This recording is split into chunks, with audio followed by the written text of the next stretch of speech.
So once again, good evening. I'm Maria Straatman, and I am here for Diana, who could not make it tonight. And what I would like to talk to you about is a spiritual life. Does talking about a spiritual life make you uncomfortable? Does it not really what you think of when you're doing your practice? Does it make you feel like you're at home? Oh yeah, great. Now I'm going to know just what it is. I'm going to have all the answers.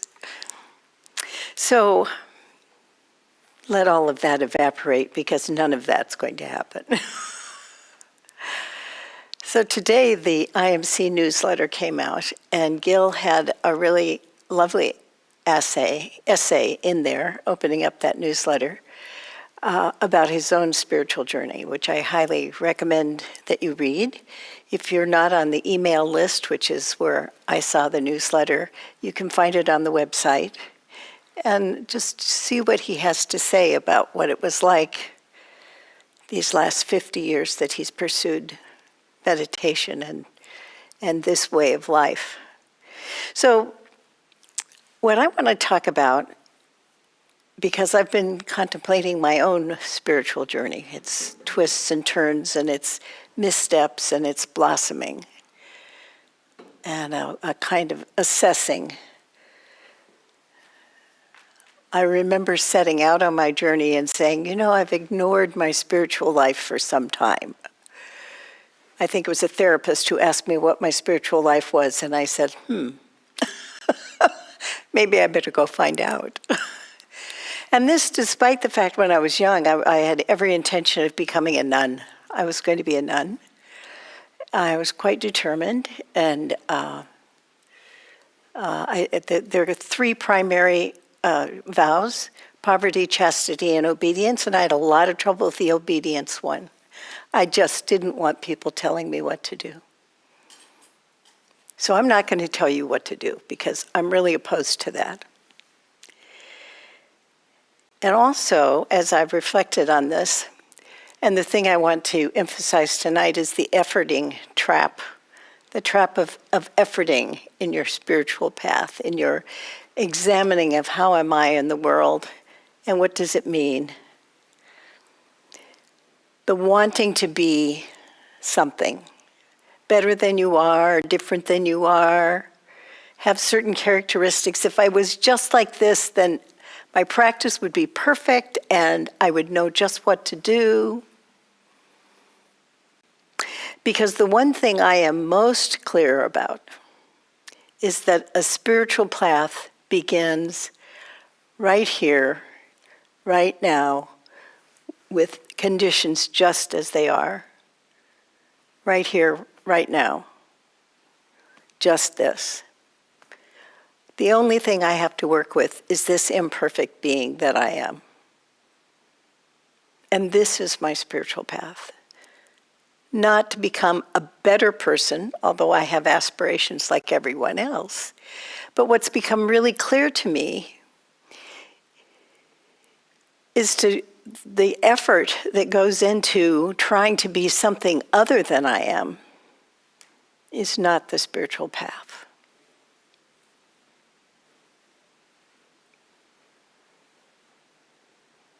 Over the weekend, I attended an art show, a ceramics art show at Palo Alto Art Center, which is a very good show, by the way. And one of the exhibits was 100 small cups, like teacups, that you might find in an Oriental tea set. 100 cups in two shadow boxes, a pair of shadow boxes on the wall. And each of these cups was different. It had a different glaze or a slightly different shape, or some were round, some were very like pyramids. Some of them had extra clay around them. They were all different. 100 of these. And in what I want to read you is the the accompanying statement. The artist's name is Kalina Yang, and here's what she said. As a hobbyist ceramicist, these 100 cups, made over the course of 3 weeks, represent more work than I had ever made up to this point. I chose this quantity of cups within this time frame to release myself from my own expectations of how perfect a piece needs to be to share it with someone else. I chose this quantity of cups within this time frame, 100 cups in 3 weeks, to release myself from my own expectations of how perfect a piece needs to be to share it with someone. So there are kind of 2 ideas in here that struck me as relevant. One of them is that she was able to abandon her expectations of perfection. She was willing to just see what happened if she didn't have to have each one exactly right. She could have chosen to do just one piece and have it truly exquisite. And I'm sure some of the pieces that she made as she was going along had to be discarded. Maybe not. She was fairly skilled. These were nice-looking cups. She probably had some missteps. Not all of them were perfect. The idea of what happens if I give up the need to be perfect?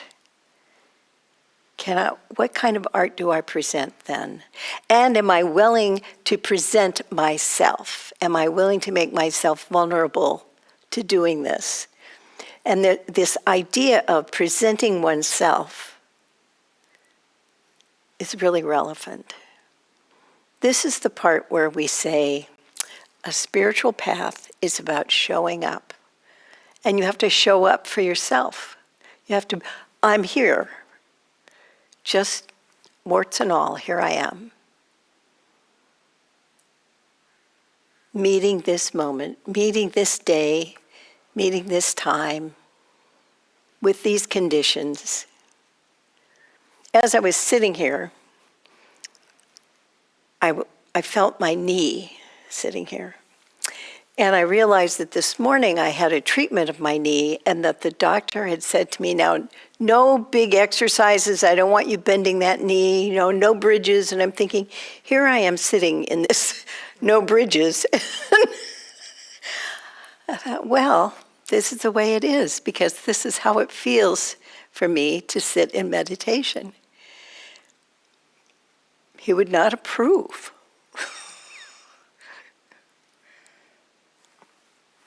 This is how it is. Life is not something that we set up, and our spiritual path is not something that we set up only when conditions are perfect. This is it. This is the whole thing. Alan Watts wrote a book called This Is It, and I used to have it on my shelf. And I would just look at the title of it and say, this is it. This is it. This life. Right now, this moment, this is what we have to work with. This is a place of being in with just what arises. Whatever the clay decides to do in our hands at this moment. I'm here for this. And I have to enter into this moment with whatever is here. It's really about entering into this moment. It's not about achieving something or being somebody different or attaining some magical state of perfection or ecstatic joy. Not that these things don't happen. But it is the very act of showing up with the intention of seeing what is here. How is it to actually experience what you're experiencing? When I first started meditating, I think probably about week 4, 5, something like that, I remember driving down the freeway and thinking, about what I was doing. I was mindful of driving. I was mindful of my hands. I was paying attention to all of this stuff. And I said, I am inhabiting more moments of my life than I ever have. And what a realization that was for me, that mindfulness is not something you do instead of living. Mindfulness is totally inhabiting your life, being totally engaged with what's coming up. Okay, so if that's the case, face it, it's not all going to be roses. You may not even like roses, especially yellow ones. Life is just as it is. And the trick is somehow to enter into the experience without constantly wishing it was otherwise. That constantly wishing it was otherwise is suffering. So last week I had a plan, and I wanted to get people together in a kind of, it was family. I wanted to merge some family things. And so that was my primary intention in getting things together. But you know what? It wasn't anybody else's primary intention. Their primary intention was to have a good time.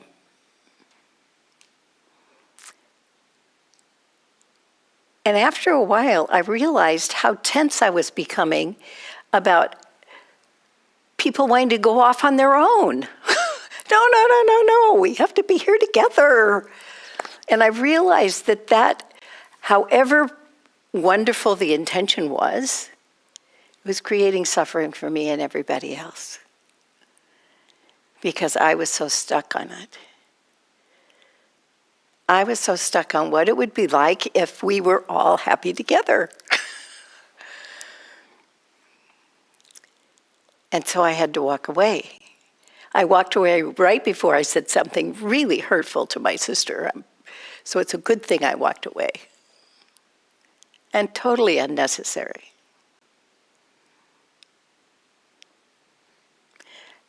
And as I walked away, I could feel the energy ebbing. Ebbing. Okay, letting go of having it a certain way allowed me to just go back. It was okay then.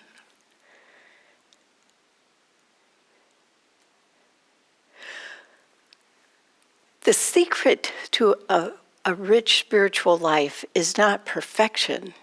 It's how you deal with imperfection. How you're willing to meet it, how you're willing to enter into it. How you enter into the experience of life. The other day I went to my husband and I said, I'm sorry, I'm just feeling distressed. And he said, what can I do to make it better? Doesn't that sound great? It's very generous. And I said, well, maybe you just need to listen about why I'm distressed. And I didn't say that to him. I just said, okay, you're right. I don't need to feel this way. And then after a while, when I just allowed myself to be distressed, I didn't roll around on the floor on it. I just said, okay, distress is here, but I'm going to do this thing with my husband.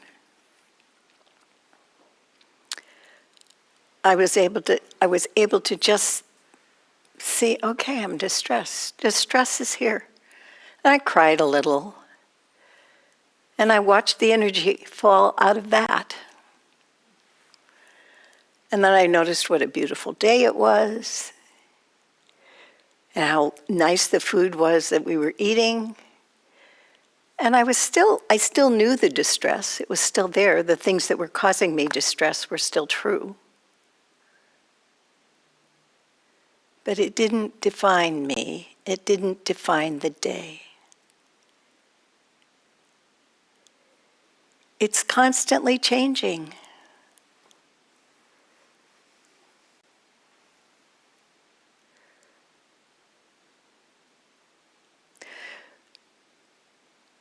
What I'm talking about is not so much saying anything that is distressful is okay. I'm really not saying We have to accept life as it is. I'm simply saying we have to see life as it is and say, and now what? And now what?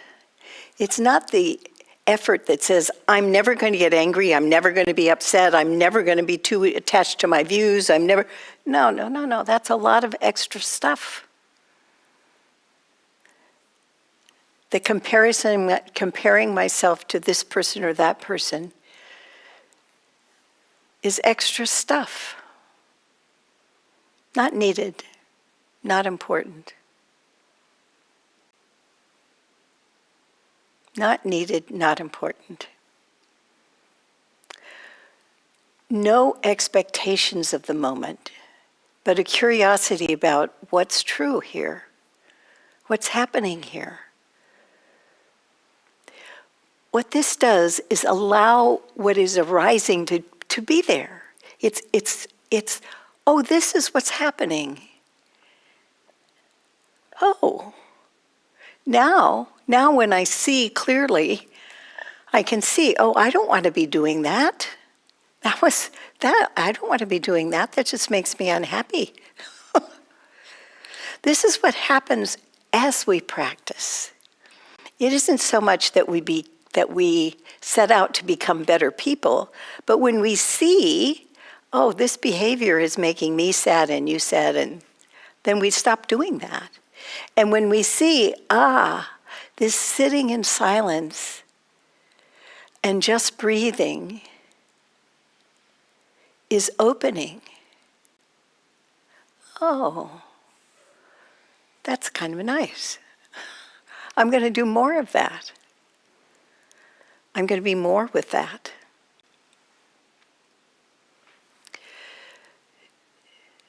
One of the great problems that we have in our society is that we're all very conditioned toward goals. I'm going to do this, I know how to do this, I'm going to set my goals, and I'm going to accomplish this, and then I'm going to accomplish that, and then I'm going to do this other thing. And the result of all that is, the payoff. It's extremely difficult to step away from that. It's extremely difficult because we're kind of geared at that, This is what I want to do, so I'm going to do all this stuff to make it happen.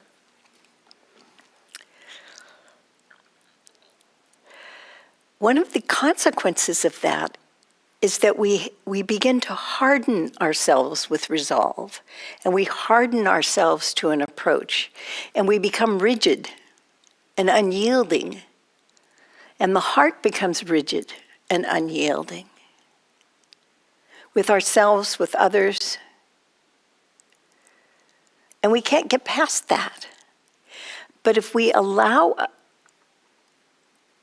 the vulnerability to slip in and say, well, so what happens if I allow my heart to soften a little bit?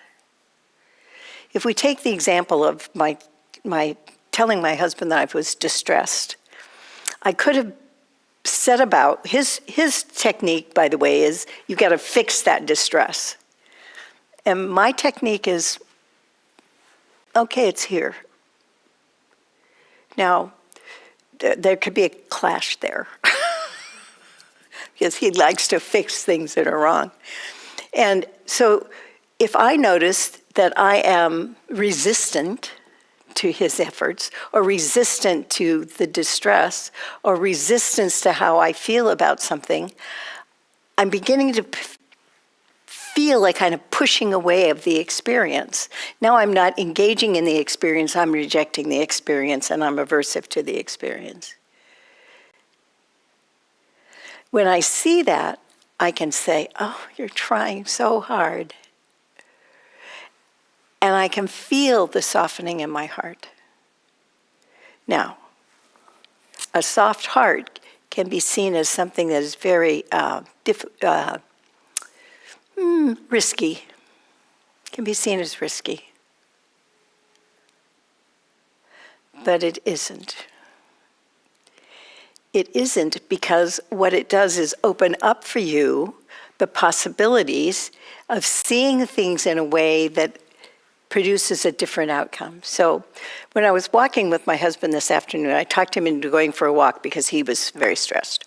And so he said, well, okay, I'll go for a walk because I'll feel better afterward. And I said, how about just feeling better? How about just going for a walk without expecting the walk to make you feel better? What happens then? How about just changing and dropping the attitude of, I've got to do something responsible, better, but simply abandoning that stress, that efforting, and saying, this is what needs to happen now. What needs to happen now is I need to abandon that just for now. This is what we do when we meditate, is we sit and follow our breath and say, just for now, I'm not going to tell myself stories. Just for now, I'm going to let go of that. Just for now, I'm just going to sit here. This is practicing the letting go of expectations and needing things to be a certain way.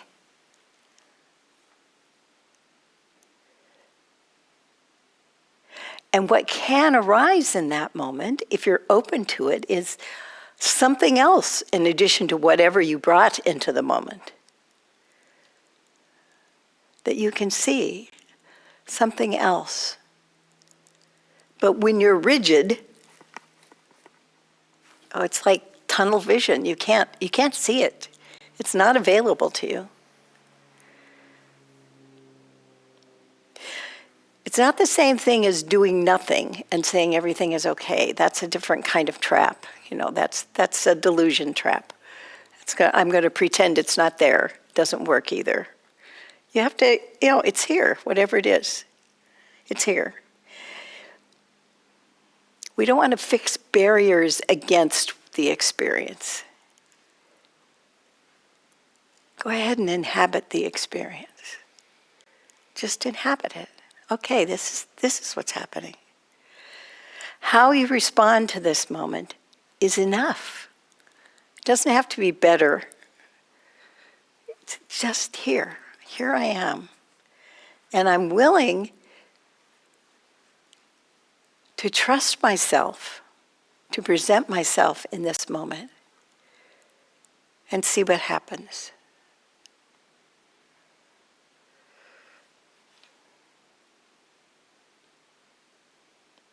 We can just be good enough.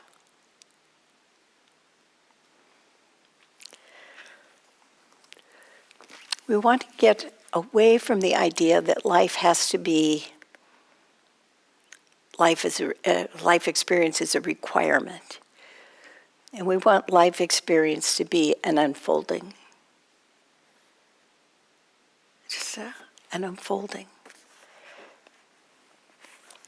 I'm going to end my comments with a poem by Jane Hirschfield. In this poem, there's a reference to a place called Haydarpasa Station, which I think is in Istanbul. It's a train station. It's certainly in that part of the world. So here it is. The name of the poem is Tin, T-I-N. I studied much and remembered little. But the world is generous. It kept offering figs and cheeses. Never mind that soon I'll have to give it all back. The world, the figs. To be a train station of existence is no small matter. It doesn't need to be Grand Central or Haydarpasa Station. The engine shed could be low, windowed with coal dust, under a slat-shingled roof. It could be tin. Another mystery bandaged with rivets and rubies, leaking cold and heat in both directions, as the earth does.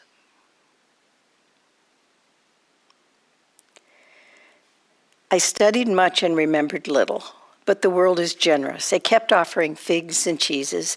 Never mind that soon I'll have to give it all back. The world, the figs. To be a train station of existence is no small matter. It doesn't need to be the Grand Central or Haydarpasa Station. The engine shed could be low, windowed with coal dust. Under a slat singled roof, it could be tin. Another mystery bandaged with rivets and rubies, leaking cold and heat in both directions, as the earth does. Our experiences allow us to be a train station of existence, which is no small matter. Your existence in this world, just as it is no small matter. Treat it with joy and respect. And that's what you'll get back. Thank you.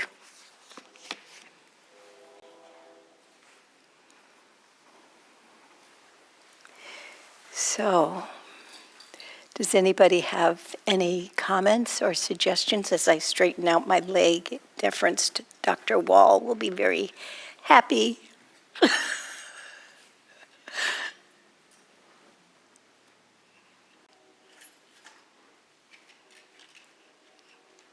Does it make sense? I've really been struggling with how to explain the idea of not having a predetermined approach to life. That the spiritual path is really an unfolding and not a direction or a series of steps that you take that guarantee that you get somewhere else. That really the freedom that we seek, the freedom from suffering, can only arise by just being in this experience, this one, as you are, whatever you are experiencing, and not needing it to be anything else. You know, I would just as soon my knee didn't hurt. But it's just a knee. It's just a painful knee. It's not more than that. It doesn't have meaning. It doesn't have weight.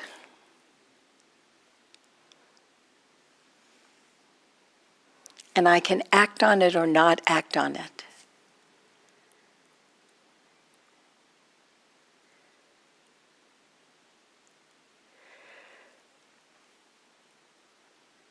The engaging with life, just this experience, and seeing it just as it is, not how I would like it to be or how I thought it would be. This is the route to freedom. The freedom that says I don't have to be other than I am. The world doesn't have to be other than it is for me to experience ease in the moment. It's not the ease of everything's okay. It's the ease of, I'm here with this. Does that make any sense? Definitely.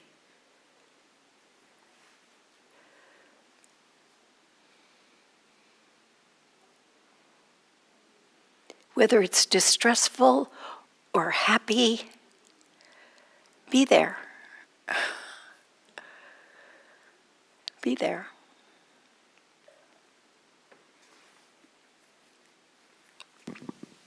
And if something is painful, you can move. I was going to say something. Yeah, please. Thank you for your talk. Yeah, it's time for me to shut up.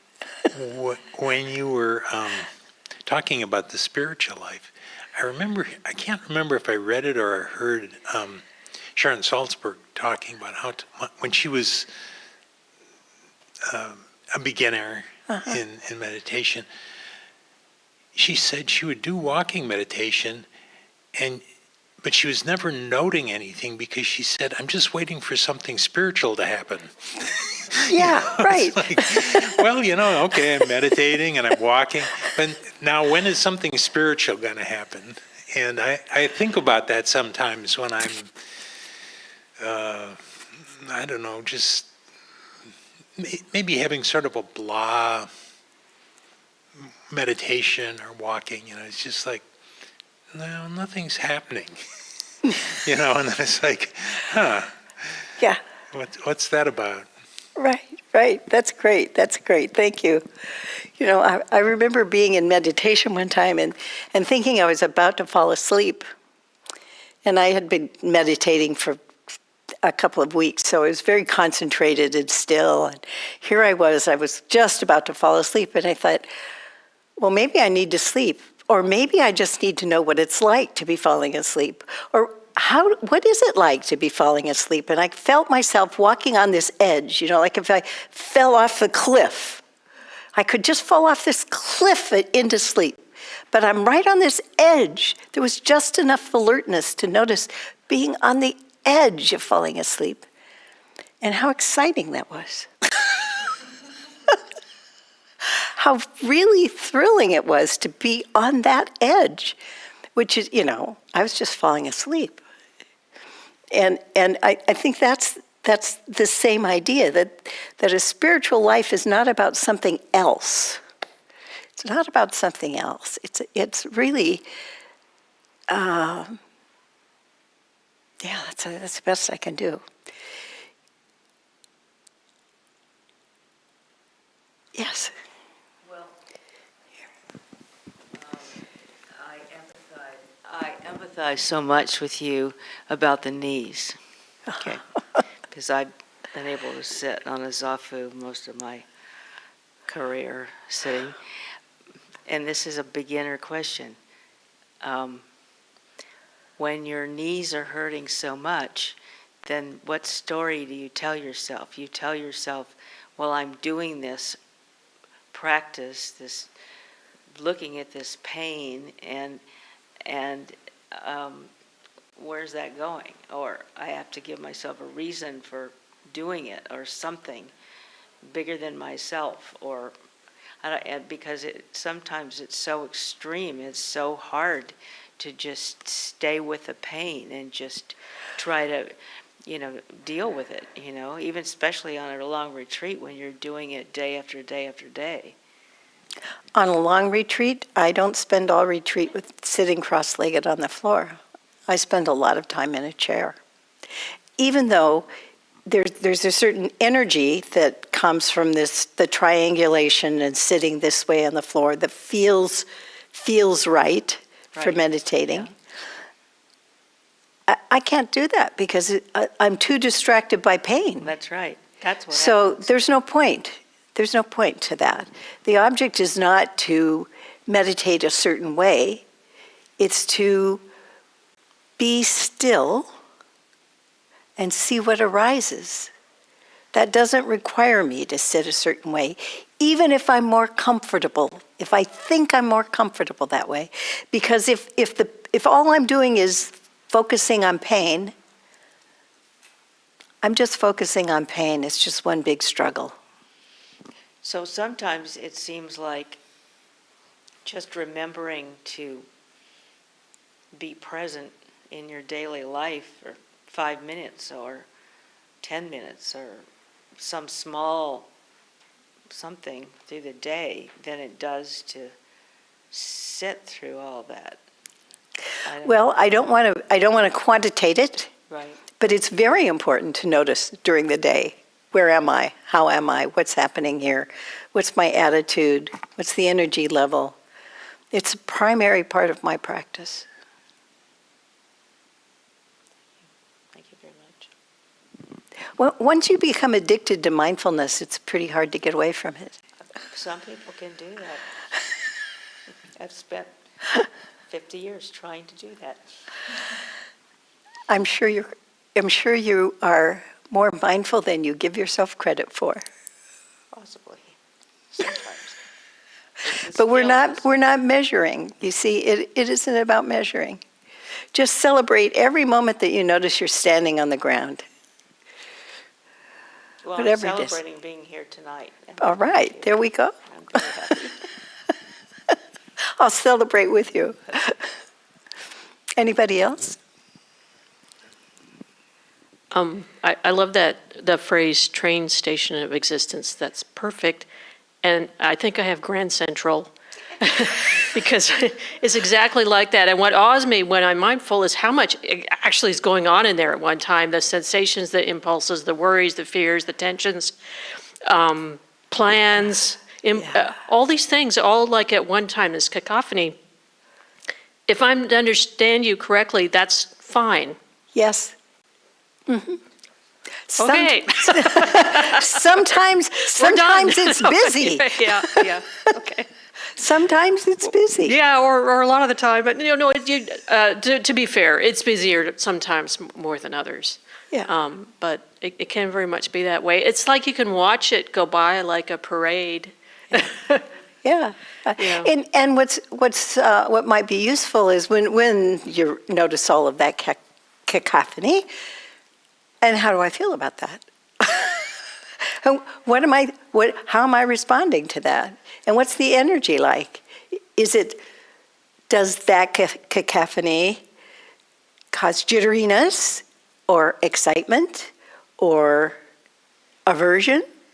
Just notice whatever is happening, that's what's happening. Yeah. Well, it's kind of like that. I think the mindfulness helps because it used to be, if I wasn't aware of it, I'd just be distracted or all over, Yeah. right? And it's like, Right. okay, there's all this stuff floating on there. What do you need to focus on now? Yeah. You know? Yeah. Oh, see, so I spent some time today thinking about priorities, that we're always trying to set priorities, right? Uh-huh. And this has a higher value than that. So that has a higher priority. And that whole valuing our experiences can really get in the way. That this is more valuable experience than that, you know? Yeah. Well, I meant like eating. I mean, you have to eat, right? Stuff like that. But I mean- no, I totally get what you mean. You can get yourself more worked up for sure, making kind of priority lists and thinking I got to do this first or that. So, but I don't have that too much. But Yeah. I do have the train station of existence. I'm never going to forget that. That's perfect. It's a great phrase. I love that. Jane Hirschfield said that. Yeah. Excuse me. The problem arises of the desire to just have a moment of nothing, emptiness, or quiet, or something. And You just can't. even You that- can't arrange that. It just happens. I know, you can't. But the desire is always there, so it's hard. So you notice the desire. Notice that, and just remind yourself what you're doing is wishing things were other than they Yeah, are. That's right, And then of course you say, "Oh no, I'm not going to do that." right. Right? And then you can feel your heart softening. And say, "Oh," and in that moment you can feel the ease too. And it is that very moment.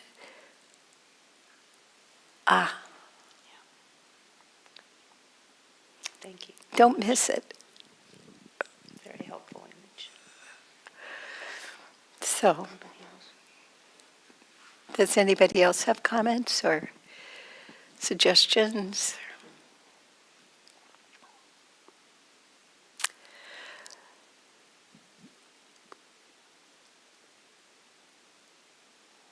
So, I am thinking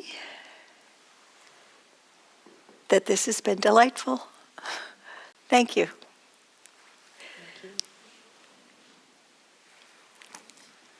Good night, everyone.